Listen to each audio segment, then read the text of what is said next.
Hello guys, welcome to my YouTube channel Anil physics academy. आज के इस लेक्चर में हम लोग जानेंगे कि किसी मेजर्ड फिजिकल क्वांटिटी के ऊपर कोई पावर दे दिया जाए तो रिजल्ट का जो रिलेटिव एरर होगा वो हम कैसे पता करेंगे।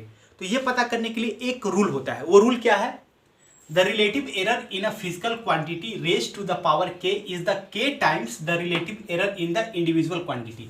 यानी अगर किसी मेजर्ड फिजिकल क्वांटिटी का पावर अगर k पावर है तो जो रिजल्ट आएगा उसमें जो रिलेटिव एरर आएगा वो मेजर्ड फिजिकल क्वांटिटी के एरर के k टाइम्स होगा। ठीक है, इसको हम ऐसे समझते हैं। मान लो a कोई फिजिकल क्वांटिटी है, इसका पावर हमने 2 किया, तो ये जो इसका रिजल्ट है z आया, तो z में कितना रिलेटिव होगा?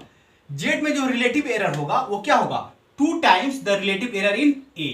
डेल्टा a बाई ए क्या है? ये है रिलेटिव एरर इन a। तो इसका a का पावर 2 है, तो z यानी a square equal to z, तो z का जो रिलेटिव एरर क्या होगा? वो 2 इंटू डेल्टा a बाई ए।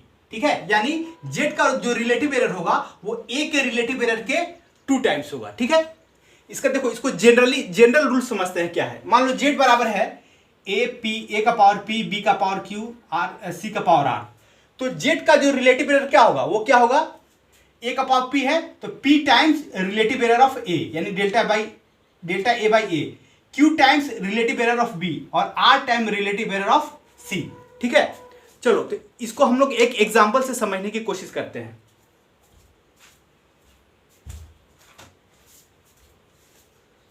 थोड़ा स्पेस बनाएंगे हम लोग इसके लिए।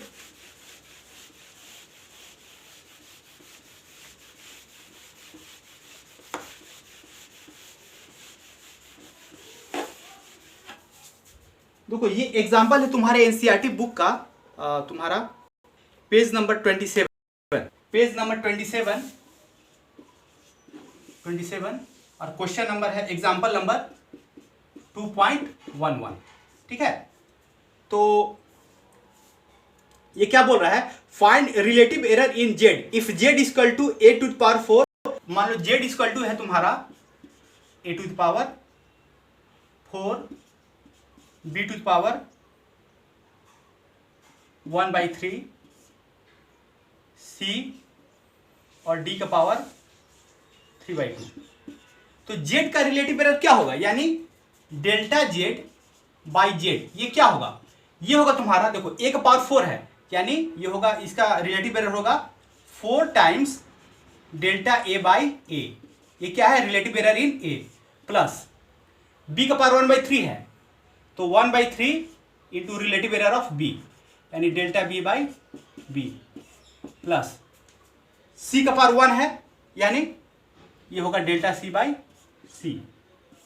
और d का पावर 3/2 है, यानी प्लस 3/2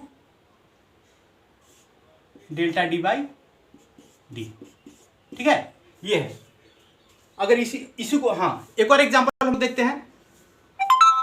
ये तुम्हारे बुक का एक्सरसाइज में है एग्जांपल। ये क्वेश्चन नंबर है तुम्हारा 2.3, पेज नंबर है तुम्हारा 36 और क्वेश्चन नंबर है 2.13। क्वेश्चन क्या बोल रहा है कि p इक्वल टू दिया हुआ है, p equal to a by a का पावर 3, b का power b square by root under c into d. इसको ऐसे लिख सकते हैं a3b square c root under square यानी c का पावर हाफ इंटू डी। ठीक है, तो हमें सुनो, हमें p का क्या, p का परसेंटेज एरर निकालना है। तो मैंने बताया था पिछले लेक्चर में कि परसेंटेज एरर क्या होता है? रिलेटिव एरर को ही परसेंटेज में हम लोग कन्वर्ट करते हैं, तो वो क्या हो जाता है? Percentage error. ठीक है, तो question, according to question, a का परसेंटेज एरर है कितना? 1%। a का परसेंटेज 1% है तुम्हारा, और b का है तुम्हारा 3%, c का 4% और d का 2%। तो p का परसेंटेज एरर कितना होगा? तो परसेंटेज एरर ऑफ p, देखो a का पावर 3 है, 3 इंटू a का परसेंटेज एरर कितना है? 1%, 3 इंटू 1%। प्लस b का पावर 2 है, तो 2 इंटू b का परसेंटेज कितना है? 3%, 2 इंटू 3%। प्लस तुम्हारा सी का, हाँ सी का कितना परसेंट है, सी का 4% है, और कितना है, हाफ है, तो half into 4%, half into 4% plus फिर तुम्हारा, हाँ डी का है 2%, यानी इसका पावर 1 है, यानी 1 इंटू 2%, तो बराबर कितना हुआ, 3% प्लस 6% प्लस ये 2 हो जाएगा 2% प्लस 2%, टोटल कितना हुआ 13%, ठीक है। यानी पी का रिलेट तुम्हारा परसेंटेज एरर कितना हुआ 13%। तो that's all guys for today, thank you very much.